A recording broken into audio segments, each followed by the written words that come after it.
Uma cidade como São Paulo, tomada pelos cinzas dos prédios e das ruas, encontrar lugares com vegetação nativa é muito difícil. Porque além de ter pouco verde, muitas plantas que estão aqui na capital não são nem de origem brasileira. A Ananda Apple está no Parque Trianon, na Avenida Paulista, e ali no Parque Trianon, ainda há um pedaço, ainda sobrevive ali uma vegetação original da Mata Atlântica. Ananda, você que é a nossa especialista em plantas, consegue reconhecer tudo aí? Eu não sabia nem que tinha planta nativa assim aí. Imagina identificar.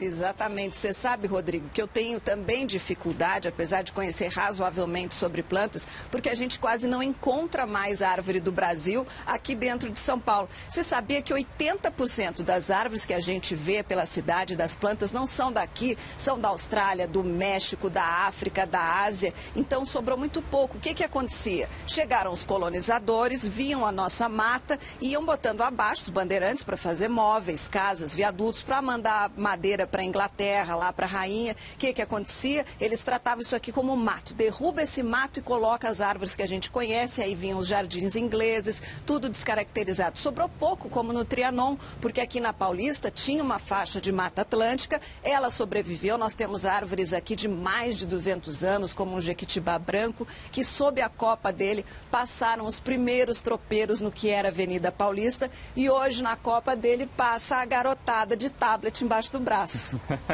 E olha, Ananda, era tudo uma coisa só, lá começando no Oceano Atlântico e vinha lavando o nosso continente aqui. No fim foram surgindo essas cidades, e todo mundo retirando um pedaço daqui e dali. É isso que a gente vê. Ainda bem que tem essa área, apesar de pequena, mas preservada aí, O que as pessoas usam em casa? Tem gente que usa esse tipo de vegetação, é difícil, Difícil, as pessoas acabam escolhendo aquilo que elas conhecem. O flamboyant, a mangueiro, o eucalipto, a azaleia, que vem do Japão, da China. É muito difícil, é um desafio pegar árvores daqui, tipo andiroba, açoita-cavalo, graviola, sapucaia. As pessoas nem conhecem esses nomes, mas dá para fazer sim jardim com essas árvores. Então vamos lá dar uma olhada na reportagem que você fez sobre uma florestinha de vegetação nativa aqui na capital.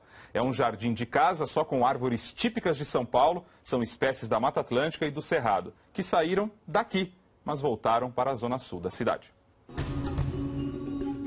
Assim era o bairro do Brooklyn, em 58, no local exato em que fizemos a reportagem. Ruas de terra e pontos de mata nativa. E assim é o mesmo ponto hoje. Muito asfalto e só algumas árvores. Foi no terreno desta casa com proposta de ser sustentável que o empresário e ambientalista Ricardo Cardim topou um desafio. Recebeu um terreno que estava assim e transformou numa pequena floresta de espécies nativas paulistanas. Elas já cobriram toda a capital, mas desapareceram a partir de 1800. E o que acontece é que o paisagismo hoje, as plantas que estão nas cidades, são quase todas de origem estrangeira. Não tem nada a ver com a Mata Atlântica, com o Cerrado, com a vegetação que existia aqui originalmente. E qual é o nosso prejuízo com isso? Bem, com isso a gente causou uma extinção em massa, tanto da fauna quanto da flora, nos locais que hoje têm cidades. Numa área de apenas 250 metros quadrados e com um desenho sinuoso como eram os capões paulistanos, Ricardo plantou 130 árvores de 45 espécies diferentes. Entre as que crescem primeiro e protegem as plantas que nascem depois, tem pau-viola, o manacá da serra, que agora está pequeno, mas que depois fica assim com uma florada bicolor, e a embaúba de folhas macias, que era o alimento predileto do bicho preguiça que tínhamos aqui. E quando a floresta está no auge, surgem árvores como a canela, que foi devastada pelos bandeirantes para construir casas. Ricardo também plantou cambuci, que era tão comum que até batizou um bairro de São Paulo. Vira uma árvore com frutos suculentos em forma de disco voador. Ricardo ainda usou plantas baixas como a clúzia, típica de São Paulo, o guaimbê, um cipó que alimenta pequenos mamíferos, e a língua de tucano, que era comum na vegetação de Cerrado paulistana. No solo, a nativa grama amendoim foi usada para oferecer nitrogênio às plantas, manter a umidade e evitar os capins invasores.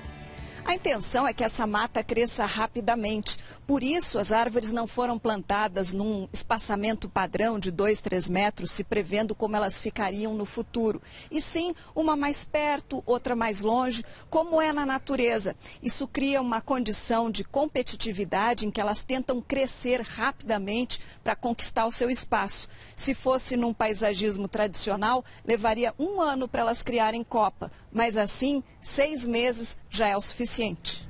Qualquer praça, condomínio ou jardim pode ter plantas nativas combinadas que formem uma florestinha. Mas nessa época seca é importante a rega diária nas árvores ainda novas. Ricardo garimpou essas mudas entre viveiristas e algumas outras ele mesmo vem plantando há anos. Reflorestar o que São Paulo perdeu é um ganho para as pessoas, os animais e a flora da cidade. Paisagismo não é só para ser bonito, é para trazer saúde.